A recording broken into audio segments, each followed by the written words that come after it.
Bom, boa noite, pessoal. Boa noite, turma. Eu sou o Vinícius Andrame. Eu sou o Matheus Moura. Espero que todos estejam bem, porque hoje nós vamos falar um pouco sobre turbinas hidráulicas, né? O que são, de onde vêm, para onde vão, Como vivem, como produzem energia. como se alimentam. E para começar falando sobre isso, nós vamos entender o histórico dela, né? Ela veio do seu histórico de rodas d'água. O pessoal usava a energia da água através da roda d'água, seja na queda da água ou seja no fluxo do rio, para se movimentar essa roda e transformar a energia da água, o fluxo da água que a água carrega, em energia mecânica, para poder fazer os seus moinhos e moer essas moendas, né? Ou alguma máquina que pudesse estar funcionando ali com essa energia. Mas a partir do século XVIII, né, começou a se substituir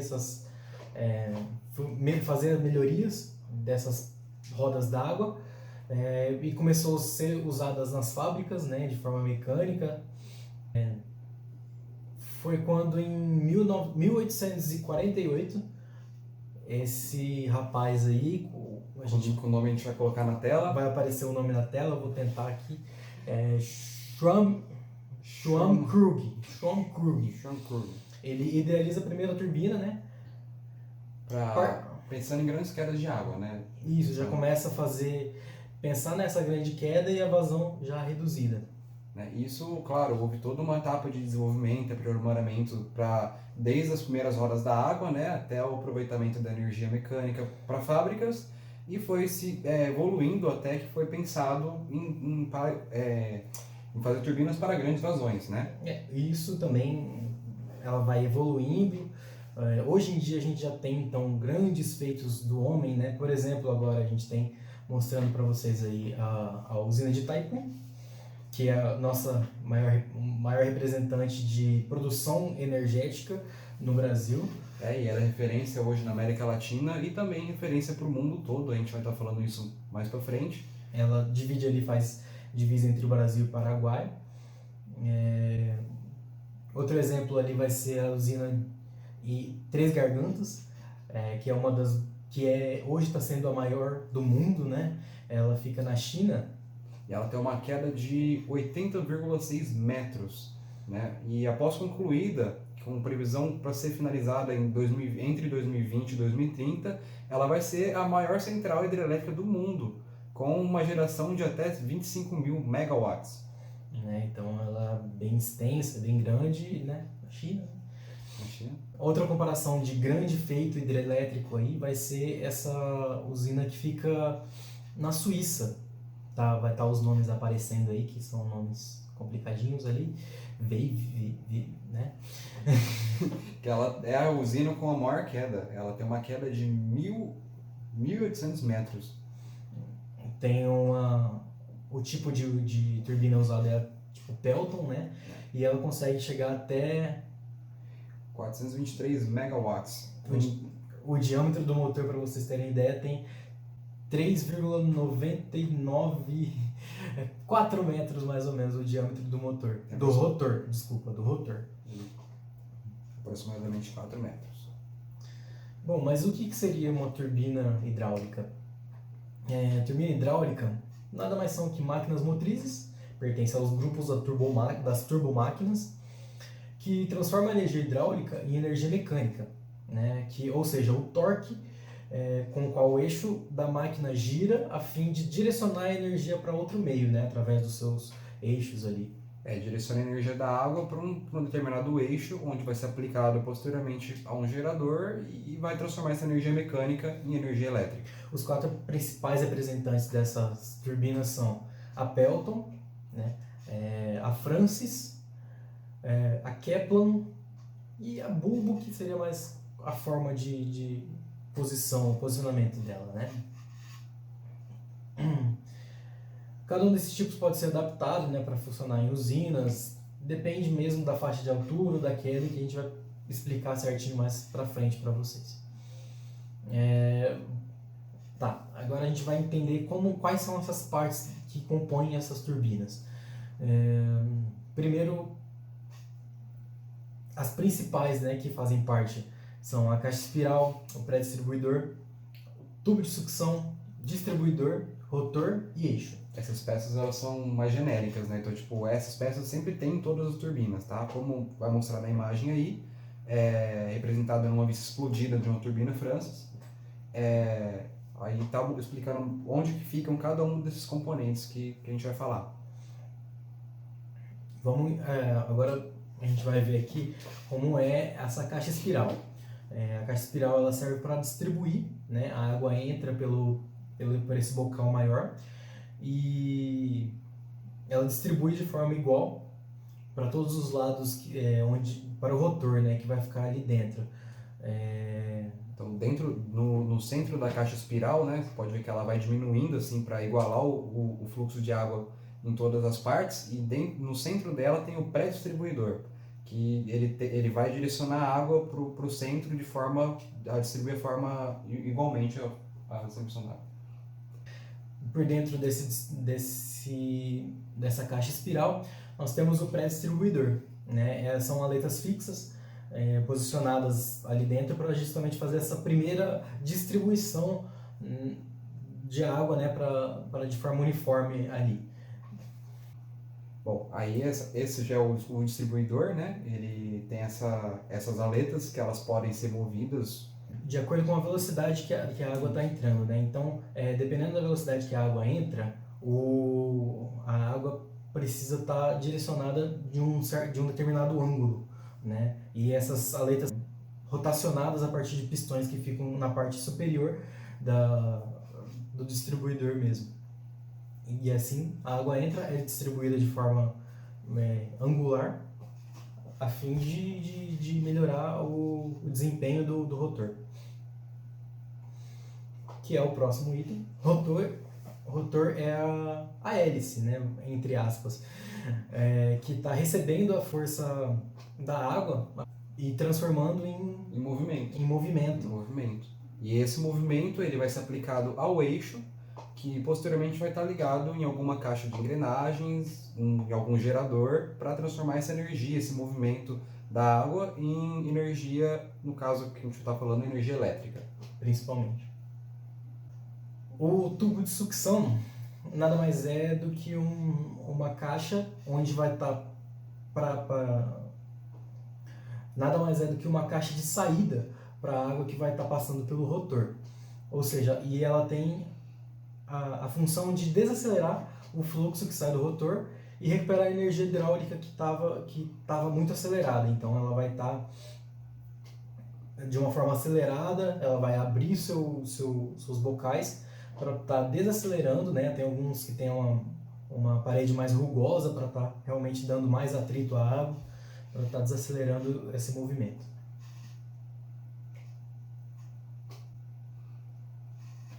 Bom, e como que a gente pode classificar esses tipos de turbina? Tá? A gente tem as turbinas de reação, né? E a gente também separa as turbinas de ação, que a gente vai estar falando agora mais para frente, como que elas são subdivididas, né?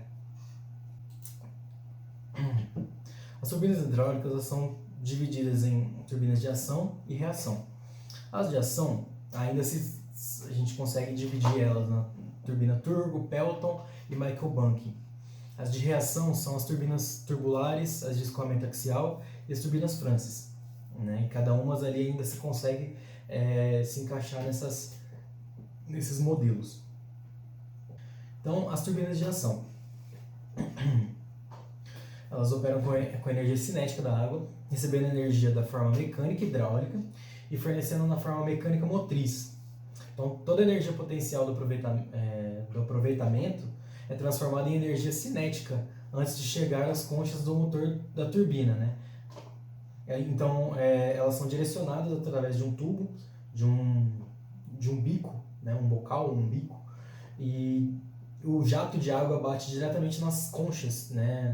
Nas aletas dessa turbina, né? Do rotor, criando esse movimento, né? motriz Da turbina. da turbina, né, do rotor. Do rotor.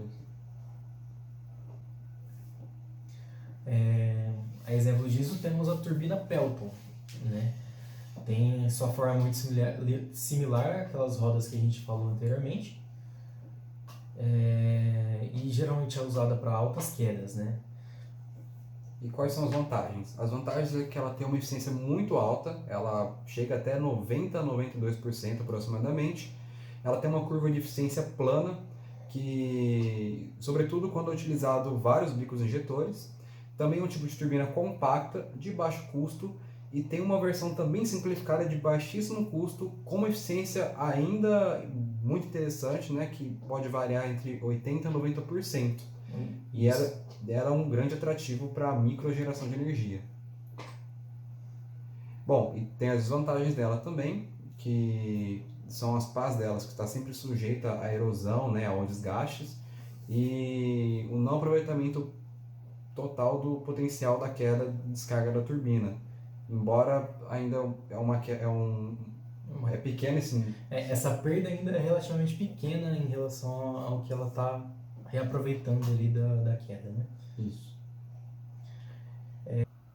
Bom, a gente também tem a turbina turbo, que ela é muito similar à turbina Pelton, só que o desenho dela do rotor acaba sendo diferente, com o intuito da água bater e ela ser direcionada para outro local, né? Então ela diminui o que a gente chama de interferência, né? Que é quando a água bate e ela tende a voltar para o mesmo sentido, né? Dá aquela interferência no impacto.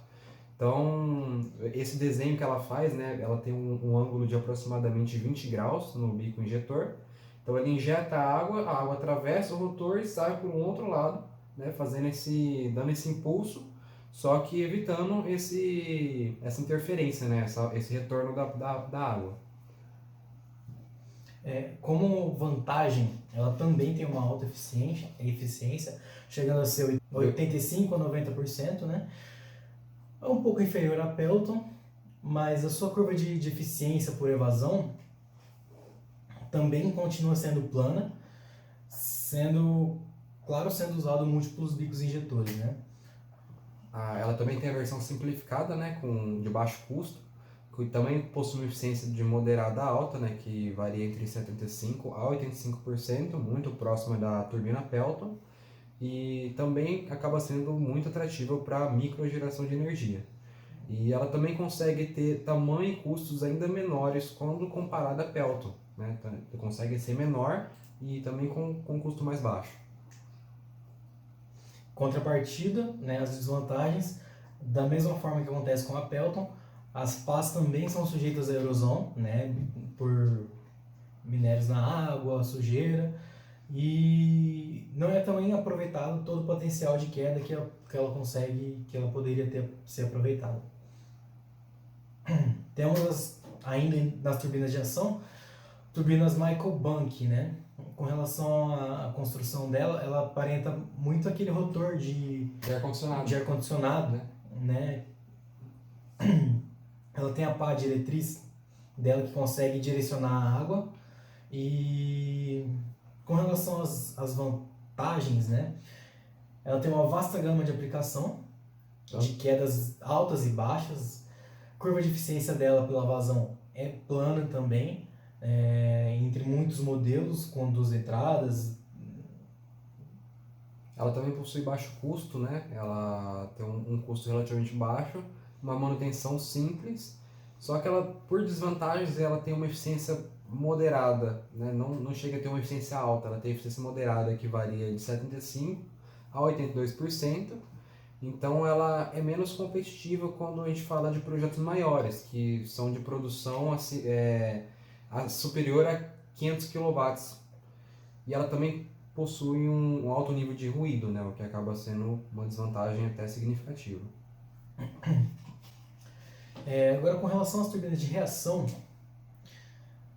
a gente pode definir elas como máquinas hidráulicas que convertem a energia mecânica hidráulica, que seria a forma cinética de pressão, né, em energia mecânica motriz, né? A água saindo do rotor, por estar em alta pressão, pode estar saindo de qualquer direção, mesmo pode estar indo para qualquer direção e ela não vai alterar, sendo a diferença de pressão positiva, negativa, nula, ou seja, ela consegue trabalhar em todas as direções, pode ser no eixo axial em relação à turbina, pode ser no eixo vertical em relação à turbina, e ela continua tendo a mesma eficiência, né? Bom, nesse caso a gente tem a turbina Francis, né? Que ela tem esse formato muito semelhante a um formato de caracol, né? E ela usa energia cinética como para girar uma roda da água que tem dentro dela, né? Então o rotor Francis ele acaba tendo um certo número de pás com uma curvatura especial e elas são fixadas numa coroa interna. Então, conforme o fluxo da água é direcionado para o centro da turbina, ele acaba girando essa roda da água interna, que está ligada a um eixo e vai transmitir essa energia da água, né, do movimento da água, para um eixo, transformando em energia elétrica posteriormente. Ela pode ser considerada também como... Bom, explicando ela, a água passa pelo caracol, é distribuída, né, e convertido para o eixo axial, né? Então ela entra nos eixos horizontais dela, convertida para o eixo axial, onde ela vai estar saindo pelo tubo de sucção, né? Semelhante a isso, temos também a turbina Francis dupla, né, que constitui de 2 desses tubos de sucção, que ajudam na vazão, principalmente para turbinas que possuem grande nível de vazão de água, grande fluxo de água, né? Ela necessita desse grande nível de vazão também. Nesse caso ela possui um rotor duplo, né? E eles são ligados a uma única coroa. Então ela faz essa distribuição entre os dois tubos, né? De forma síncrona, né? Então os dois rotores eles tendem a girar sempre na mesma velocidade. O próximo aqui vai ser a turbina axial, ou de hélice, né? São turbinas de baixa relação queda, né? Então elas trabalham com uma baixa queda de água. E ela é um modelo bem simples, né? Ela basicamente se comporta como uma hélice que vai girar de acordo com o fluxo de água descendo, né? Como a gente pode ver na imagem aí, acaba sendo até um modelo bem simples, né? Aí o eixo da hélice vai ligado no gerador. Então, acho que é uma das turbinas mais simples que tem, assim, né? De se mostrar. Em relação às vantagens que ela tem uma eficiência considerável, né? Uma boa eficiência, que chega até 85%. Tem versões simplificadas com custo atrativo para microgeração. Já em contrapartida, a curva de eficiência é brusca, né? Ela opera bem numa certa faixa de vazão de água. Vazão de água. Exato. Temos a turbina Kaplan. A turbina Kaplan é uma variação da turbina de hélice, né? A diferença que ela tem é que ela consegue modificar o ângulo das pás dela, né? Ela foi inventada por esse austríaco Victor Kaplan, né, em 1912. Uma das suas vantagens é a alta eficiência. Ela consegue ganhar muita eficiência podendo fazer esse movimento das águas. Tem também uma curva de eficiência plana, né? E a desvantagem é que o custo é inviável para pequenos projetos, principalmente abaixo de 500 kW. Bom, dentro das turbinas de reação, a gente tem as turbinas tubulares, né, que ela tem esse formato que lembra um formato de S, né? O eixo dela ele fica na horizontal, né, geralmente posicionado na horizontal, ligado ao gerador, e o fluxo da água ele passa pelo pré-distribuidor, né, aí ele vai ser direcionado ao distribuidor, girando assim o rotor, que vai estar acoplado ao eixo ligado no gerador, e a água depois passa por esse tubo de sucção, que tem esse formato de S, né? Por isso que a gente diz que ela tem esse formato que lembra muito o formato de S. E tanto as turbinas tubulares quanto essa que a gente vai falar do bulbo são assim principalmente pelo formato, pelo posicionamento das turbinas em relação aos tubos, né? A turbina bulbo, por exemplo, que também é uma turbina de reação. O fluxo de água penetra axialmente no distribuidor e no rotor, estando aonde está o gerador elétrico e, contudo, em uma caixa, né, com o formato de uma pera, parece, né, ou de um bulbo, o que dá o nome, né, à turbina diretamente imersa no fluxo. Uma de suas vantagens seria o seu perfil encapsulado, horizontalmente no caso ali, que permite essa descarga direta do fluxo do rio. Então ela possui uma ótima eficiência com grandes vazões e pequenos reservatórios, né? Além disso, ela também é compacta e ela tem um volume reduzido das obras civis. No caso, tipo, diminui o volume de concretagem, de escavação, o número de máquinas, de operários. E também ela reduz os impactos ambientais, né? Tanto os ambientais quanto os impactos sociais e econômicos na hora de construir a turbina. Por consequência, né, de estar reduzindo custos e ambientais, né, os impactos ambientais. E também diminui as áreas que geralmente são inundadas, né, quando vai se construir uma turbina. Isso é uma cadeia que vai acontecendo, né? Se você diminui o impacto ambiental, você diminui o impacto social, que diminui os impactos econômicos, que logo diminui a degradação do ecossistema, reduz os investimentos, né? Ou seja, você economiza e assim você consegue manter o meio ambiente, né? E além de tudo isso, ela também aproveita a vazão do próprio rio e ela permite a construção de pequenas usinas em cascata, né? Dá para você construir elas em cascata, não precisa ser uma central hidrelétrica. Exato. Já em contrapartida, temos nas turbinas bulbo, temos a limitação de potencial, principalmente na dificuldade de refrigeração do gerador, porque ela fica encapsulada, então não tem muita ventilação. Tem limitação que os mancais necessitam de cuidados especiais e, claro, né, os cuidados recomendados pelo fabricante.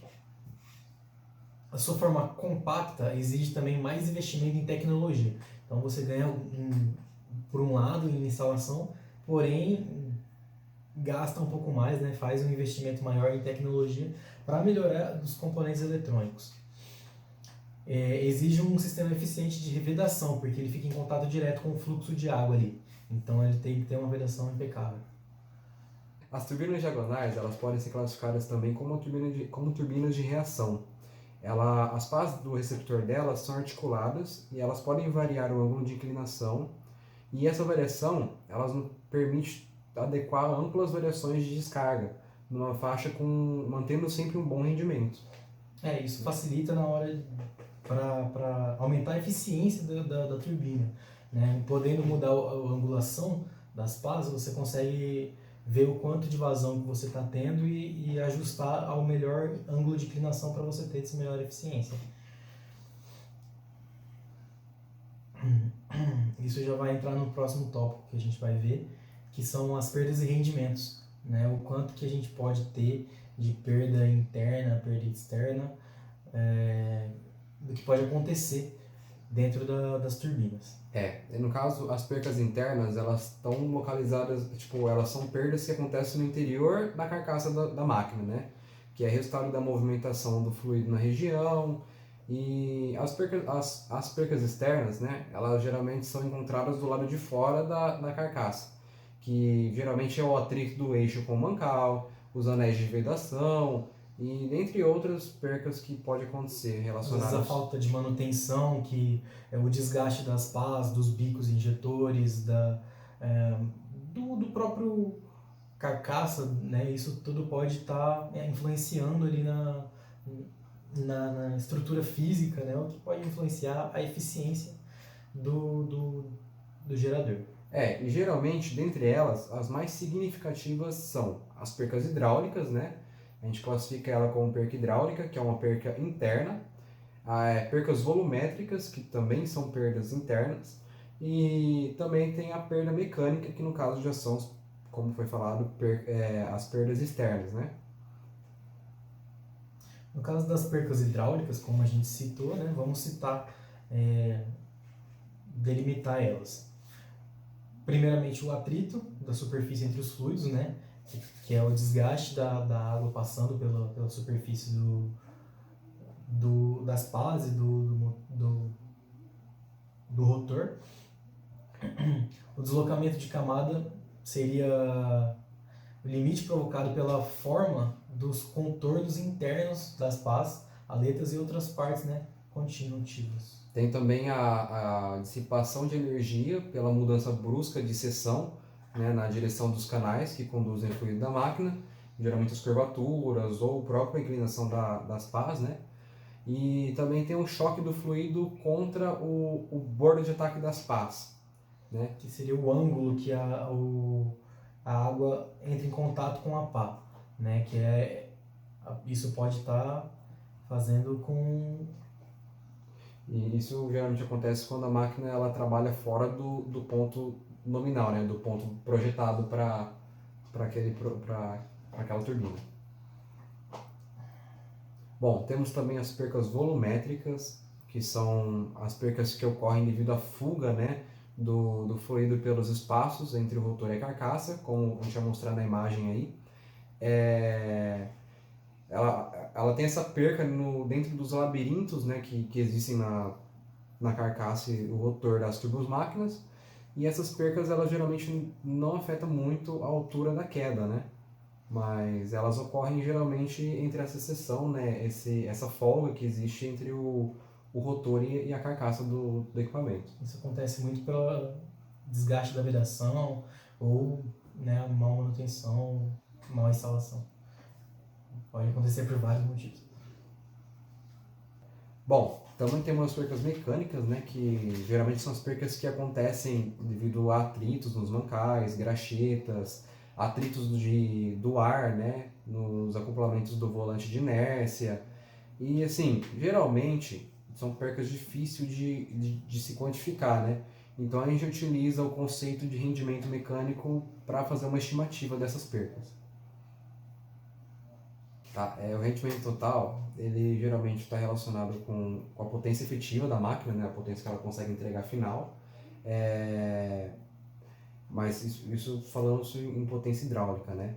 E através do rendimento total da instalação. Mas, tipo assim, você considerando todas as percas de uma forma mais genérica, você vai ter um rendimento que nunca vai ser próximo, nunca vai ser 1, né? Vai ser sempre mais próximo de 1.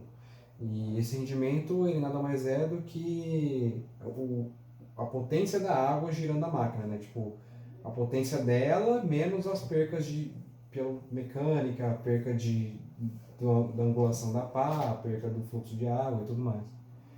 Então, tipo, o rendimento total nada mais é do que a potência que a água consegue te entregar, aquela força da água consegue te entregar, menos a potência perdida na parte mecânica, hidráulica e volumétrica.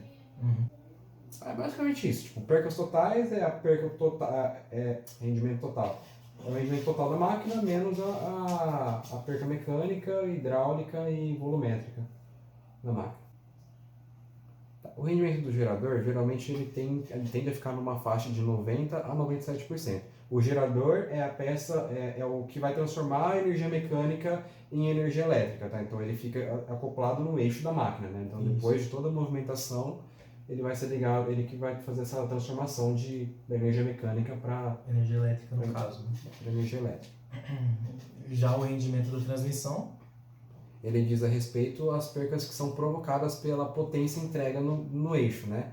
Então, ele já é o rendimento relacionado ao movimento do gerador, menos as percas que ocorrem, né? Percas mecânicas, percas hidráulicas, volumétricas. Seria aquele atrito da polia, da engrenagem, que existe perda ali também.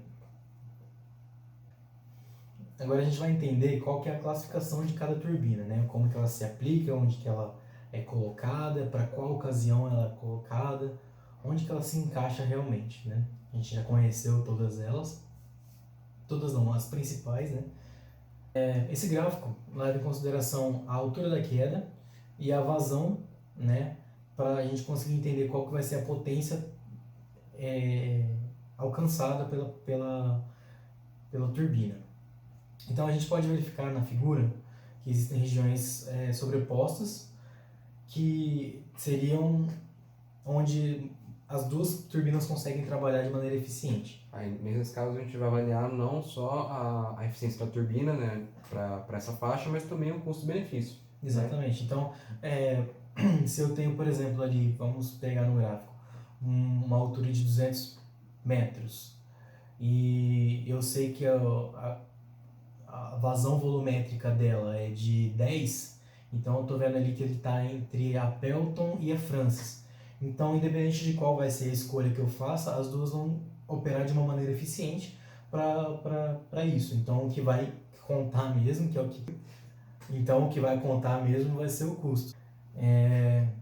Então, a gente consegue ver, por exemplo, a Pelton, ela consegue ir exemplificando, né, de uma vazão volumétrica de 0, né, 0,1, até mais ou menos 50 metros cúbicos por segundo. E com relação a essas linhas, são as faixas que ela consegue alcançar em relação a megawatts produzidos, né?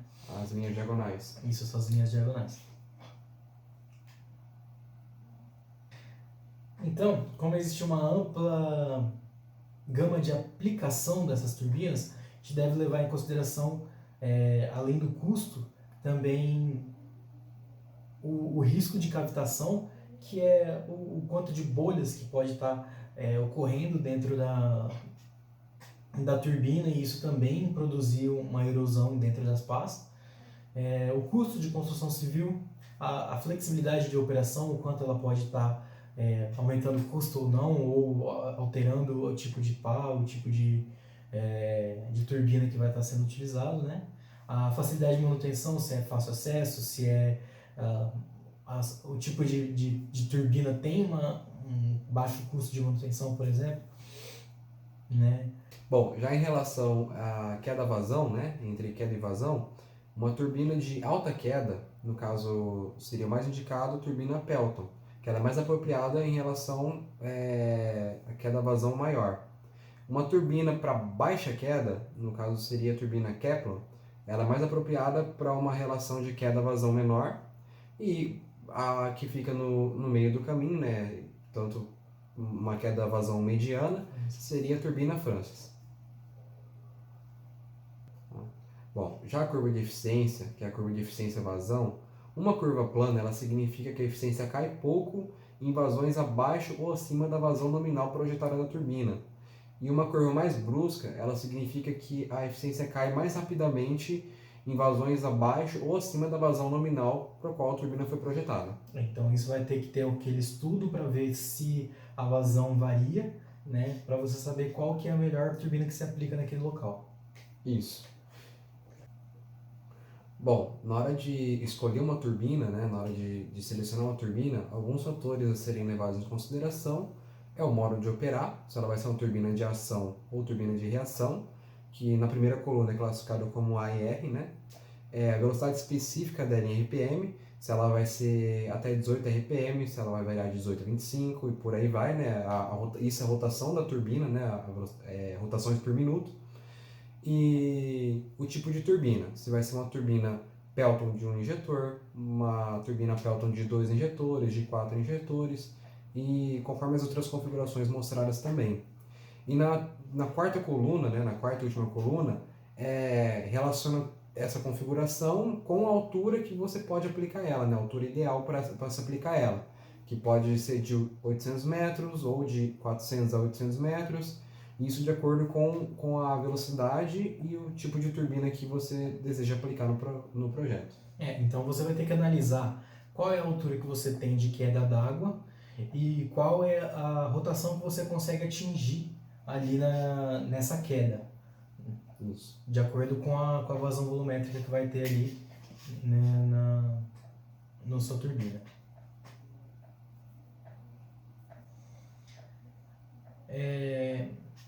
Se encaminhando já para o final, agora a gente consegue visualizar todos os tipos de turbinas e vamos ver uma aplicação aqui no Brasil. Então a gente tem um representante da turbina Kaplan, que é a usina hidrelétrica de Três Marias, que está localizada ali na parte central de Minas Gerais, entre os municípios de São Gonçalo do Abaté. Ela tem um reservatório de 21 bilhões de metros cúbicos de água e a potência gerada por ela é de 396 megawatts. Bom, outro exemplo de turbina Kevlar utilizada no Brasil, né, como vocês podem ver na imagem aí, é a usina hidrelétrica Engenheiro Sérgio Mota, que ela está instalada no Rio Paraná, à altura dos municípios Rosana e do município de Batayporã. Sendo que sua barragem é a mais extensa do Brasil, ela atinge 10.186 metros, 10 quilômetros. 10 quilômetros e 100 de comprimento. E a capacidade de geração dela, total, ela é por volta de 1.540 megawatts. Temos ali a turbina Pelton, representante da turbina Pelton, que é a usina hidrelétrica de Parigote, que se localiza ali no município de Antonina, lá no Paraná. Né? Ela é atualmente a maior central hidrelétrica subterrânea do sul do país, com a capacidade total de 260 megawatts. O seu reservatório, com capacidade de aproximadamente 1,5 milhões de metros cúbicos, é de 16,3 quilômetros quadrados de área. Bom, um exemplo de turbina Francis no Brasil é a usina hidrelétrica de Belo Monte, que fica localizada na bacia do Rio Xingu, próximo ao município de Altamira, no norte do estado do Pará. O reservatório dessa usina ela tem uma área de 478 km² e a capacidade de geração pode chegar até 11.233 megawatts, mas ela tem 4.571 megawatts de energia assegurada. Quer dizer, nas melhores condições ela consegue chegar aos 11.000 megawatts, né? Mas está assegurado 4.500 megawatts. E no caso também ela é a quarta maior hidrelétrica do mundo. Bom, e um exemplo de turbina Francis, aqui ainda no Brasil, né, é a famosa usina hidrelétrica de Itaipu, que ela é uma usina binacional, localizada no Rio Paraná, na fronteira entre o Brasil e o Paraguai. Né? Como a gente já havia falado lá no comecinho dela, né, o lago dela possui uma área de 1.350 km², indo de Foz do Iguaçu, no Brasil, até a Cidade del Oeste, no Paraguai. E até também Guiara del Salto. Meu Deus do céu. Guiara del Salto, que fica a 150 km ao norte de Itaipu. Ela tem uma potência de geração de 14.000 megawatts. É muita. É muita. Então, como é o maior potencial hidrelétrico que a gente tem aqui no Brasil, vamos dar uma olhada num vídeo que o canal Manual do Mundo fez, né, visitando. Ele mostrou o interior de uma turbina, mostrou ali o rotor, como ele é feito. Então a gente fez um corte do vídeo ali e dá pra gente ver como que é essa turbina hidrelétrica por dentro.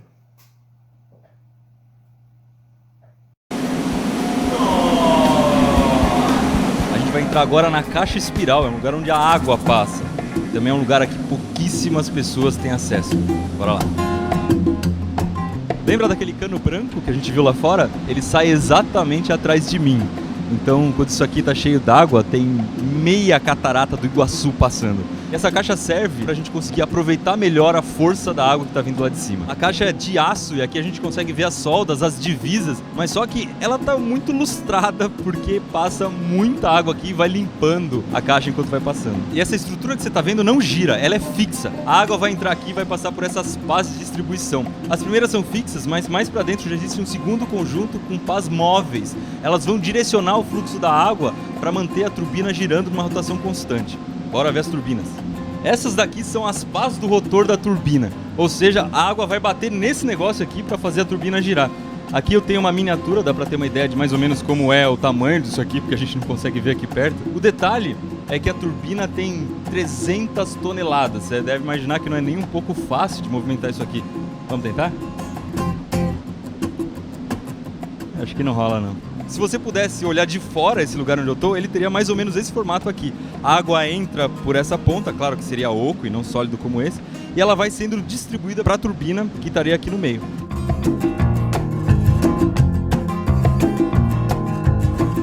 Depois que a água movimentar a turbina, ela vem para cá, ela vai passar por essas pás e estaria caindo em cima de mim se isso aqui estivesse funcionando. Eu estou dentro da turbina, embaixo dela. Nesse ponto aqui, a água já deu para a usina toda a sua energia cinética. Ela fez movimentar um eixo que está ligado nessa turbina aqui, e esse eixo está acoplado aos geradores que estão lá em cima. Daqui para baixo, a água já é devolvida ao Rio Paraná. A turbina tem 8 metros de diâmetro e roda mais ou menos 90 rotações por minuto. Como você deve ter imaginado, esse lugar aqui não é um lugar especial para as pessoas andarem. Esse chão, por exemplo, que eu estou pisando, ele não fica aqui enquanto a usina está funcionando. Ele foi colocado para dar manutenção. Então, qualquer manutenção que tem que ser feita aqui dentro, tem que ser montada toda uma estrutura especial para que as pessoas consigam se movimentar. Aqui, por exemplo, tem uma cápsula para alguém descer lá no fundo. Ela é parecida com aquela que salvou os mineiros chilenos lá na mina de cobre. E aqui a pessoa consegue descer por onde a água vai sair para o rio. As galerias das pirâmides do Egito devem ser fichinha perto disso aqui. Para ligar a turbina ao gerador, a gente tem esse eixo aqui, ele tem 3,70 metros de diâmetro. Na parte de baixo está uma turbina, dessa vez uma turbina com água passando, não está seca, que nem a que a gente acabou de ver. E lá em cima está o gerador. Quando você coloca os 20 geradores um do lado do outro, eles ocupam um belo espaço. Olhando de perto é um pouquinho maior do que você estava imaginando lá de cima, vai? Então esse aqui é o maior vão livre que existe dentro da represa. A gente consegue ver que cada tampa corresponde a um gerador e o comprimento total é de 1 quilômetro. O espaço aqui é grande desse jeito, porque imagina só se você precisar tirar uma daquelas turbinas que a gente viu. Elas vão ter que sair por dentro dessas tampas vermelhas e serem levadas por uma saída por esses guindastes que a gente está vendo aqui em cima. Basicamente, para gerar energia, a gente precisa passar um ímã perto de uma bobina de cobre. Aqui dentro a gente tem uma coisa parecida com isso, só que um pouco maior e mais tecnológica, né, Duca? Exatamente. A parte fixa ela é composta pelos barramentos estatóricos, ou enrolamento, que seja os fios de cobre de um motor, digamos assim, uma comparação. Na parte móvel é o rotor da unidade geradora, é onde tem os eletroímãs. Aqui então a gente teria ímãs rodando no centro, seria como se a gente tivesse ímãs rodando no meio e as bobinas captando em volta. Exatamente. Quando a gente fala de bobina, não é um enrolado de fios que nem tem dentro do seu liquidificador, não. É um enrolado desses fios aqui. Olha só o tamanho dele. Dentro do fio tem um espacinho que é para correr água, para o fio ser refrigerado de dentro para fora. O pessoal aqui está me corrigindo que o fio é tão grosso que ele deixa de ser um fio, ele já é uma barra. Aqui você está vendo por dentro a parte que gira mais escura, marrom, e por fora, em laranja, as bobinas que estão enroladas ali. Um detalhe interessante da Itaipu é uma máquina gigantesca, onde o rotor tem praticamente 16 metros de diâmetro, e a diferença que a gente tem de espaço físico entre a parte girante e a fixa é em torno de 2,5 centímetros de espaço. Nossa, o dedo quase não passa ali. Exatamente. Com relação ao meio ambiente, a energia por fonte hídrica pode ser considerada que causa menor impacto ambiental, né? Isso com relação à emissão de carbono estimada para cada fonte de energia.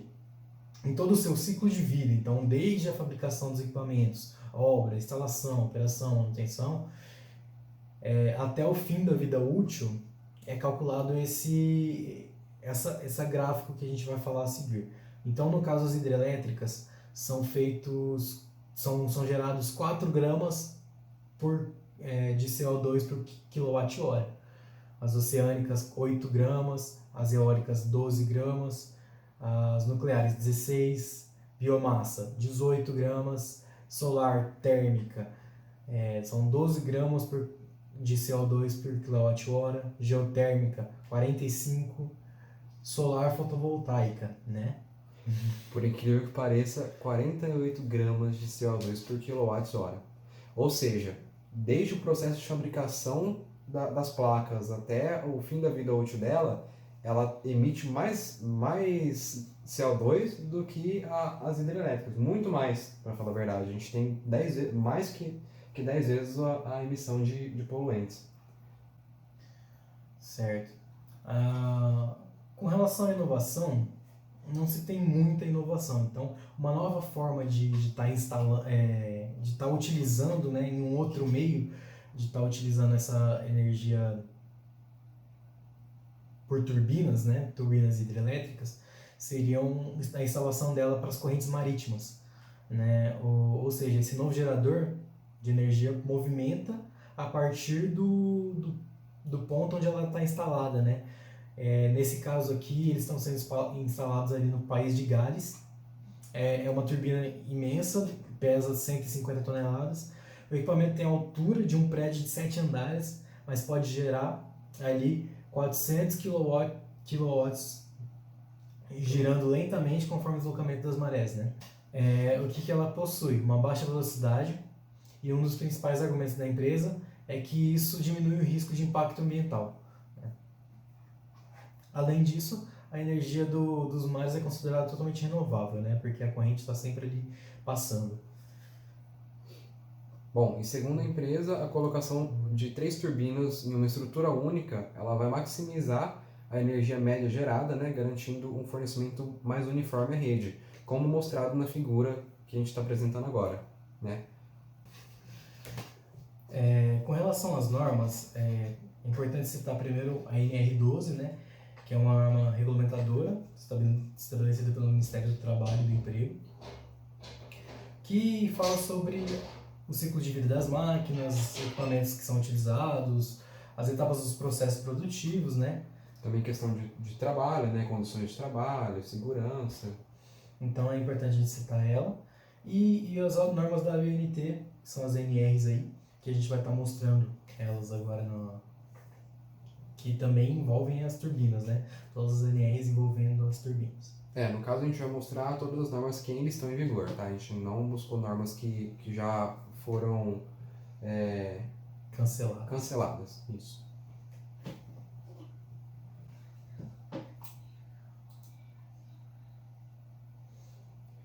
Bom, em questão de mercado. No mercado a gente acabou, assim, é muito difícil a gente falar a questão de custos de turbina, já que envolve tanto a parte de construção quanto as turbinas em si.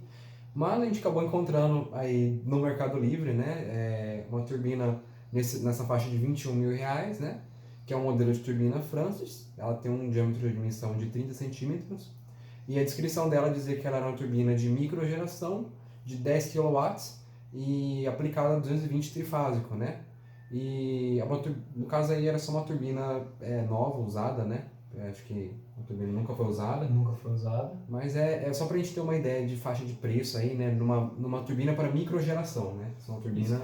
É bem complicado a gente falar de instalação de uma turbina, porque exige todo um projeto, né? Cada caso é um caso, tem toda uma especificidade para estar instalando, né? Então a empresa não vai simplesmente fornecer uma turbina para você.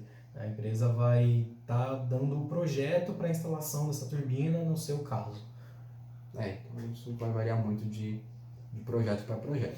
Existe também essa microturbina, que a gente vai estar mostrando ali, que custa R$100 mais ou menos, e é para colocar aparentemente em torneiras, parece. Pequenos canos, e ela é bem engraçadinha. Durante a nossa pesquisa a gente acabou encontrando essa turbina, a gente achou interessante mostrar, né? A gente acredita que ela é uma turbina de colocar em tubulação de residencial mesmo. É uma microturbina mesmo, né? Deve ser menor que a minha mão, mais ou menos. Mas a gente achou interessante estar mostrando isso para vocês, não é só turbina grande, né? Projetos grandes. Também tem esses modelinhos aí que servem para pequenas aplicações. E com isso a gente conseguiu, né? Vamos fazendo a conclusão, a gente conseguiu desenvolver esse estudo de caso, né? Que agregou diversos conhecimentos para a gente relacionados à construção de turbinas, aos componentes, né? Peças que compõem, os tipos de turbina, qual que é a finalidade, qual que é a aplicação, né? Todas a parte de entender qual que é a posição que ela faz, né? Qual que é o cálculo que tem que estar ali aplicado. E a gente acabou também descobrindo que é uma área muito grande, né? Existem turbinas que nem foram citadas aqui no trabalho, a gente acabou buscando as principais, mas é uma área muito grande, o histórico dela de desenvolvimento, desde o início, das rodas, é um histórico muito, muito longo, né? Tem vários tipos de turbina, várias ideias que foram dadas, caminhos que deram certo e que acabou não dando certo. Tudo muita informação, né? Muita aplicação. É muito vasto, é um campo ainda muito vasto para a gente poder tá aprofundando tanto, né? Claro que em uma semana foi o que a gente conseguiu sintetizar para estar mostrando aqui para a turma e tá oferecendo o melhor conteúdo possível. E a gente também gostaria muito de agradecer ao professor Odilon Caldeira, né, que disponibilizou todo o material para a gente estar podendo desenvolver o trabalho, né? Deu um apoio muito grande, um caminho para a gente seguir. Bom, também queremos agradecer ao Alex Pereira, Amanda Thaís, Mark Rodrigues e Paulo Sérgio, né, que montaram já um trabalho sobre esse tema, né? E nos deu uma base para a gente estar encaminhando o nosso trabalho. E são uma turma de 2009, mas que deu uma boa base para a gente. Claro que através da permissão do professor, né? Bom, queremos agradecer por fim ao grupo do Caio Augusto, Guilherme Alves, Luiz Gustavo, Marcelo Galvão e Matheus Wildes, que disponibilizaram também um trabalho feito nesse ano. Nesse ano e foi em outra matéria, mas que tinha um bom conteúdo, a gente pode aproveitar de alguns conteúdos ali colocados, né? Imagens, alguns textos ali também, né? E agradecer a turma por estar aí acompanhando a gente, mesmo que remotamente. E nossa boa noite, muito obrigado. Muito obrigado, galera. Boa noite.